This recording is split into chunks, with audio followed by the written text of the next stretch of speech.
Saan niya ilalagay? Sa noodles. Noodle? Bakit parang kukunti lang? Sa malunggay. Ilang perasong noodles siya ilalagyan mo? 2. Ulam sa kanin. Parang matanda na yata yung dahon. Malunggay. Bata pa ba yan? Pag matanda kasi, ano niya, mapait. Wala nung bata. Dapat sa tinanong mo. Ihimayin natin. Oo, kasi nga, pag ano yung mga, ano, pang kainin yun yung mga.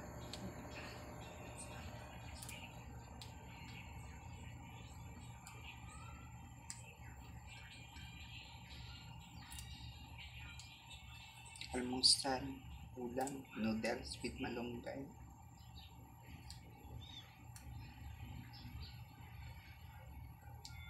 Ano yung parang puti? Nakita ko. Pulisap. Ah, hindi tubig pala. Sorry.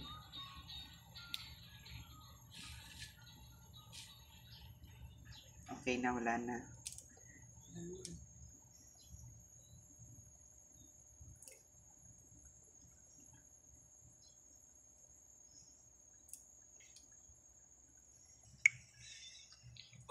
Oh, ilalagay. Ay.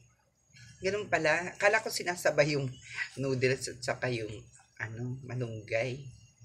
Hindi pala. Huli siya. Ah, huli. Ilang araw? Ilang minuto yan? 2 minutes. 2 minutes? Baka naman hindi maluto. Lalagyan.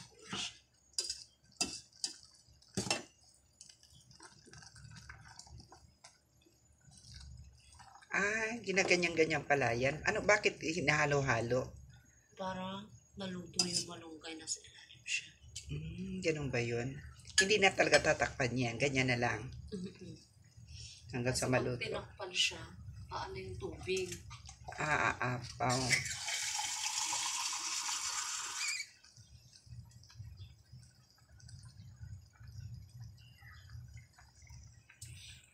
Ganun pala pag nagluto ng ano. Ibig sabihin, nakala ko di ba parang may mga ingredients na rin yung mga noodles na yan. Totoo ba yun? Ba't mo panilagyan na malunggay? Para masustansya. Ay, yung isang noodles, hindi yan pwede ilagay dito. Ay, pansit pala yun, ano. Pero hindi pwede ilagay dyan, isama. Ha? Ay, hindi. Bukas, ihahalo yun sa handa. Kasi meron din kasi ditong ano, yung pansit na ano, yung gawa ng squash. Akala ko pwede pala siya. Siguro magkaaway silang dalawa kasi magkaiba ng brand.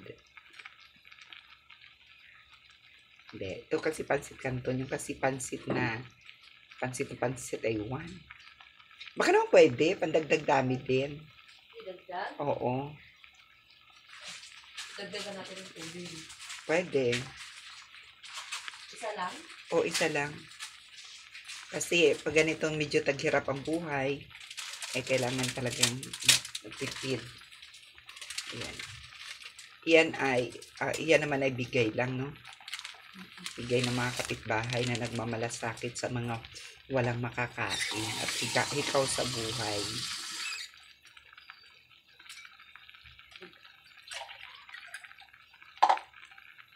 So, yun ang lulutuin natin.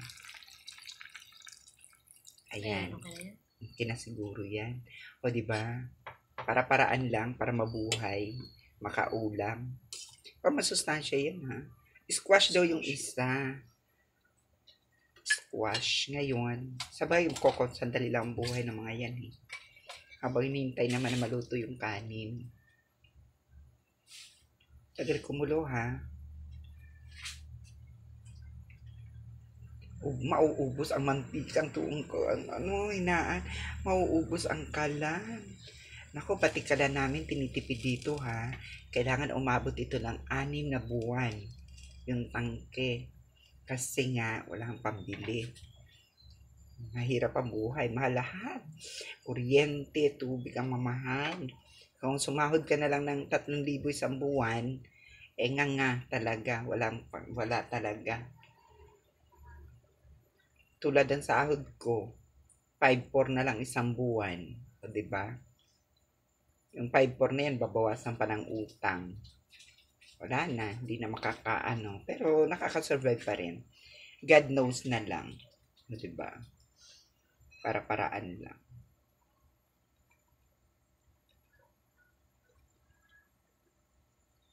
Ayan, kumukulo na po siya.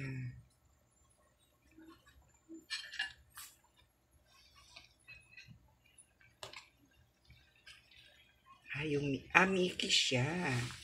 Ay, ewan. Mickey ba to? Mickey ba to? Karton. Kanton. Hindi, kanton talaga ito. Yung bago mo nilagay? Oo, karton. Kanton siya. Kanton ni squash.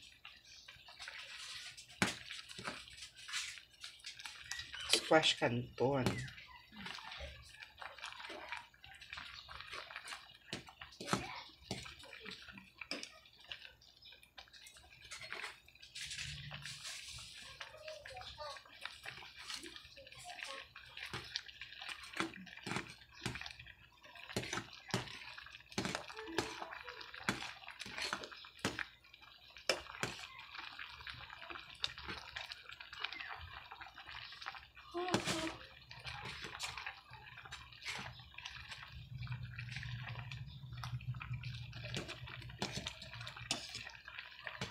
Kaso lang, nanghihigop siya ng ano, no?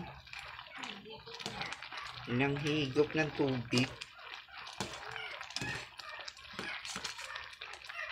Kaya medyo na ano na po, hiwalay na po yung kanton.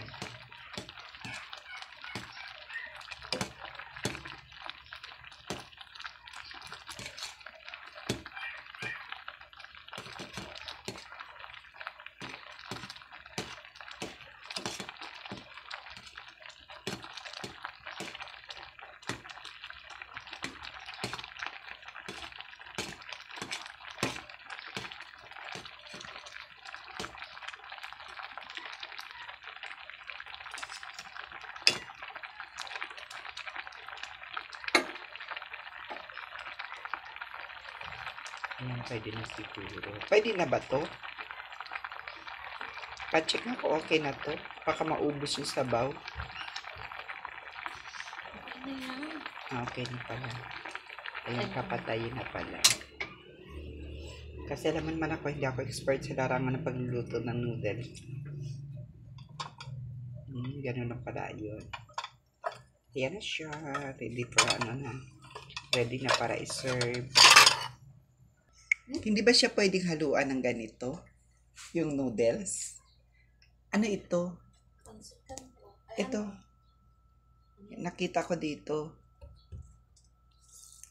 Yung tahong. Bagoong na tahong. Hindi ba to pwedeng ilahok dyan? Isahog? Hindi, malansa yun. Malansa. Para saan naman yung tahong na yan? Inuulam niyang direkta? Lagyan ng ano? Lalagyan ng? Kalamansi. Wow. Lalagyan ng kalamansi. Ano yan? Maalat. Sobrang alat. Hindi naman. Sobrang alat. Sobrang alat. Tikman niya natin. Buksan niya natin. Hindi ko mabuksan. Ayun, nabuksan ko na siya. Amoy natin. Parang bagoong. Amoy bagong isda. Okay, bagoong tahong. Meron palang ganito sa ano, dito sa atin sa Pilipinas. Bagoong tahong. Uy, ngayon na ako nakaano ha. Pero hindi pa ako nakatikim nito, pero ayaw kong tikman kasi nga ano, medyo may allergy tayo. Baka matrigger yung allergy natin. Hindi ba ito pwede mapansawag-sawag sa mga gulay? Hindi. As in, kinakain lang talaga to? Parang sa budo. Oo. Parang ginamos sa Bisaya. Okay. Ginamos pala ito na ano mga Bisayaon dyan, mga taga Cebu, Bohol, Waray, mga Bisaya. Ayan, sa Leyte. O, ito daw ay ginamos. Ginamos na tahong. O, di ba? Kasarap-sarap. Ano ba yung masarap? Lami-lami. Ayun, lami-lami. Sa Waray daw is rasa, marasa. Sa Bisaya naman is lami, lami gid kaayo ere. Ano? Ayan. Arang lami agyud. Kanang kining unsa man ni?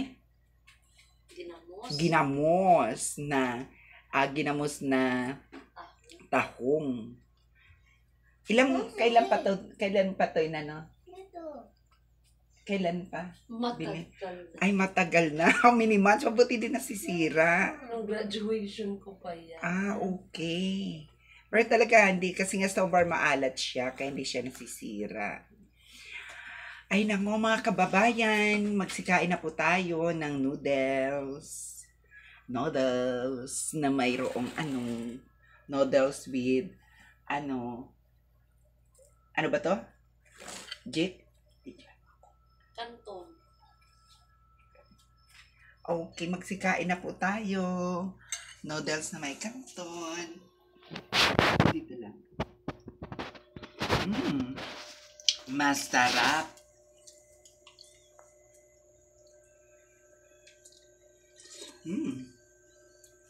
Alam mo, kung i-rate ko to sa lasa, alam na, 13. 13 ha, 13. 13. Ikaw dyan, ilang pa lang? Oh, 13. Basta rate ng 13. Ito, masarap siya. Promise. Mayroon din pala siyang sili. 13/13? Oo. 13/13. Yan. Pwede ba ito lagyan nito? Ketchup. Ketchup Eh, ng di ba? Jollibee. Di wow. Noodles with ketchup.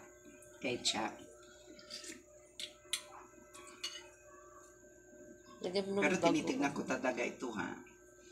Pero huwag na. Pero ang sarap ha. Bakit kasi kukunti ang gulay? Ang malunggay. Ito yung malunggay oh. Wala na, hindi ko na makita yung malunggay na tunaw. Ito yung malunggay na nilagay. Yung fresh malunggay na galing sa puno namin. Ayan. Masarap siya. Ito yung dinagdag namin na noodles. Ito yun. Ayan o. Pancit canton with squash.